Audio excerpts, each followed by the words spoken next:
Hi everyone. I was thinking about trust the other day and I wanted to share with you some thoughts that I actually got down in writing. Many of us,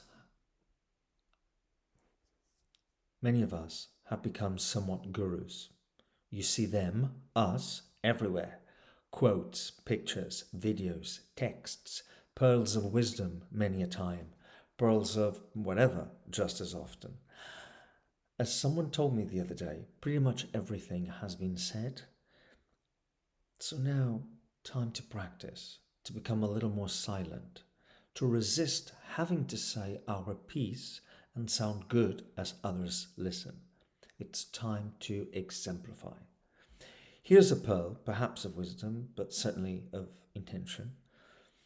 It is time for us to expand as humanitarians and instigate humanitarian practice and thinking into our organizations, into how we go about life on the planet, into how we relate to each other.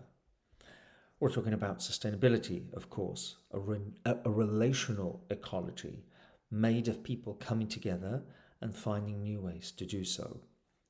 It's hard not to notice that the usual approaches are not working. Take migrations, for example. Take governments dealing with this phenomenon, indeed unstoppable from an old paradigm perspective. You know, that old fear of the other, right? That very contemporary fear as well of seeing other people suffering and not quite knowing what to do with it, right? Lest it transform our cozy lives, right? Or certainly the lives that we decide to live with many a time. So we seem to do everything we can to perceive certain issues and certain people as nuisances, right? We do it in our personal lives as well, and we do it collectively. Look but don't touch has kind of evolved or even devolved um, into maybe don't even look. So I shall not go into specifics here, but I will simply ask, can we come to trust each other now? Good news, absolutely. Or at least I would think so, okay? To begin with, we see the good in small acts of kindness, right? We see it in smiles and warm nods, in little moments of poetry and silence that still permeate our days. In those precious moments, people's opinions don't matter, or at least they don't seem to matter. These temporary experiences of peace, even bliss, can inspire us to introduce more room for them in our world. This is not naivete, it's happening already. When our nervous system is regulated and in harmony, after a walk in the park or a meditation session, better ideas abound. It's when we are way less at the mercy of a mind gone crazy. Global hardships help people realize we belong in the new world together.